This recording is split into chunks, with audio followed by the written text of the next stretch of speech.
Hello everyone and welcome. We have some interesting news on new gameplay features and mechanics for Zelda Breath of the Wild 2. Patents showing multiple new abilities for Link are shown, some that we have seen from the trailers, as well as brand new abilities we haven't. Before we get started, last week we had our friend Joe, voice actor for Daruk and Yunobo from Breath of the Wild and Age of Clams, once again return to our podcast, the Hylian Gamescast. So please, check that out if you haven't already. We will read through some of the article for an overview of all of the new abilities and patents, then read through the patents themselves for all of the details. Now, from Game Reactor. In the first patent, we discovered the conditions to accomplish the ability to go through a suspended platform from below to its surface, as we could observe it in the trailer. It proves that it will be possible to perform this action freely, and not at a given and pre-established point as one might have feared. The second patent also addresses a mechanism already exposed in the trailer, thanks to the video shared this summer by Nintendo. The most observant have noticed that Link was going to be endowed with a new power, a kind of rewind function to apply to objects.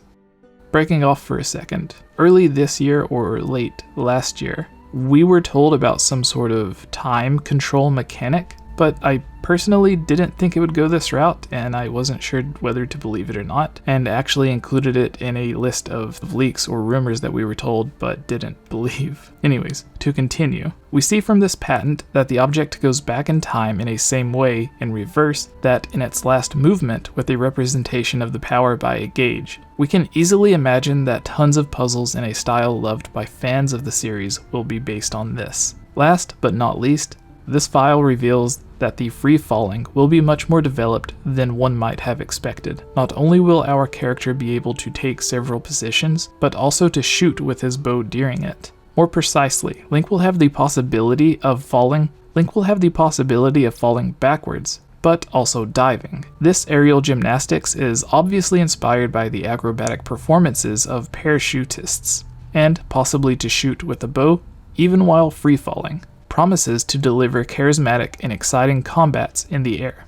As mentioned, it is nice to know we will be able to portal through platforms in almost any area. Not that many of us believe this would be a static or limited ability anyways, as Breath of the Wild's entire concept was to limit weapons and items that had very few purposes, and give us abilities or items that could be used anywhere at any time. However, some did think this ability would be limited. The closest thing that comes to mind is how Midna allows Link to have super high or super long jumps as Wolf Link in certain areas. However, if we go to a platform that is much smaller, we can't reach it at all. It did kind of confuse players on where and when the ability could work, leaving the player to run around waiting for the on-screen prompt to tell us, yes, this very specific spot will have Midna assist you. But the 99.9% of other areas where Link is just an inch too short simply can't be reached. In-game, it makes no sense. If he can jump 10 feet high and 20 feet across with Midna's help, why can't Midna give him an extra boost to jump an inch higher to reach another platform? And we also see Midna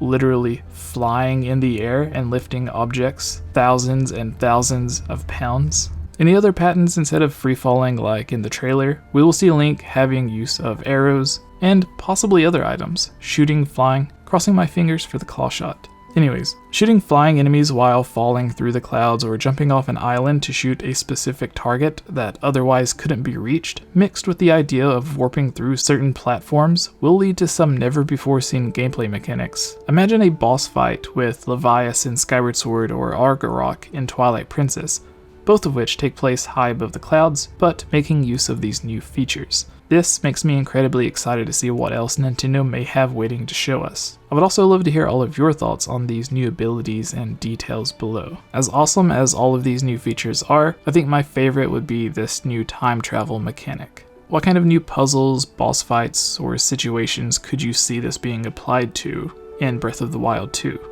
Obviously, this is something else kind of taken from Skyward Sword with its time shift stone puzzles. You would go back and forth between the present and the past, and depending on which time era you're in, there would be an object there or an object not there. An object would be broken or an object would be fixed.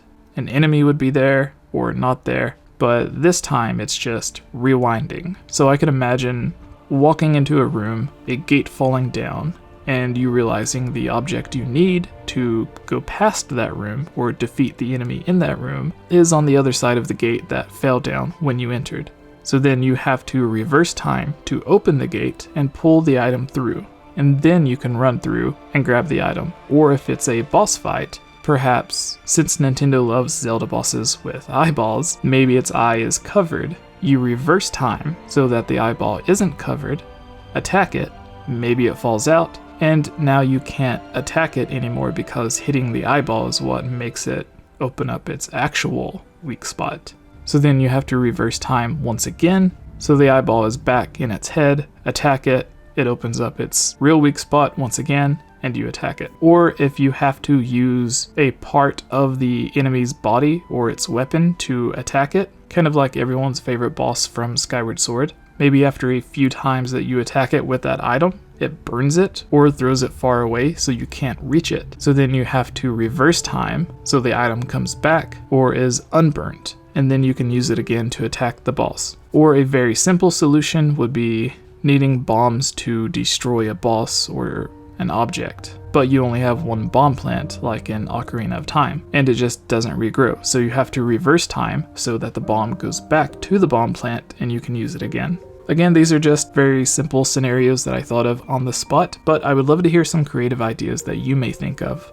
Details provided under the first image. An example of an information processing apparatus performs in a virtual space including at least a player character and a terrain object. A control of moving the player character on the terrain object based on an operation input performed by a player.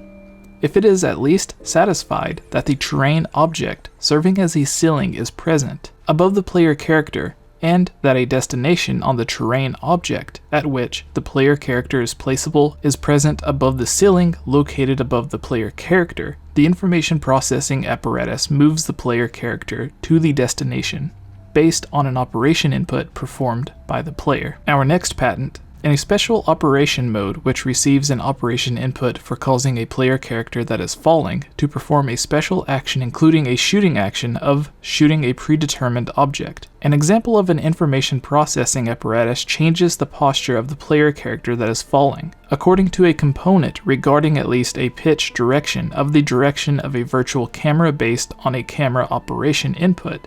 In the special operation mode, the information processing apparatus sets a shooting direction of the predetermined object during the shooting action, according to the direction of the virtual camera based on the camera operation input. Moreover, the information processing apparatus controls the player character to perform the shooting action and control the predetermined object to move to the shooting direction, based on a shooting operation input performed by the player.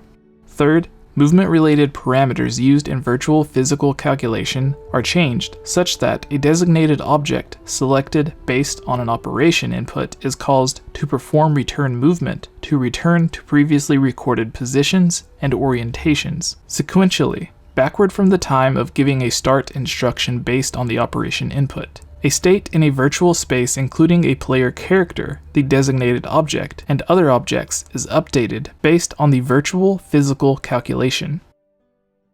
We have a few new Patreon supporters that I would like to give a thank you to. If you would like your own shout out, then head over to patreon.com/GameOverJessie, where you can receive a ton of different rewards while helping us out. Those of you who are just donating a single $1, that really does help more than you would think. So, thank you Monica Spath. Thank you Monica Spath, NORNARB, Shadow to Us, SOBERX, 𝗟𝗏𝗄, NATSU, Rusty Caulfield, Zoey M, Candy, David Guthman, Ashton Wren, BKRS7, Blargnar, Chad Costin, Gus Calvo, Henry, Jesse Birch, Jesse Wood, Jon Snow, Larulian Sheep, Lovable Christie, Mr. Monocled Metroid, Super NX64, and ZAIN.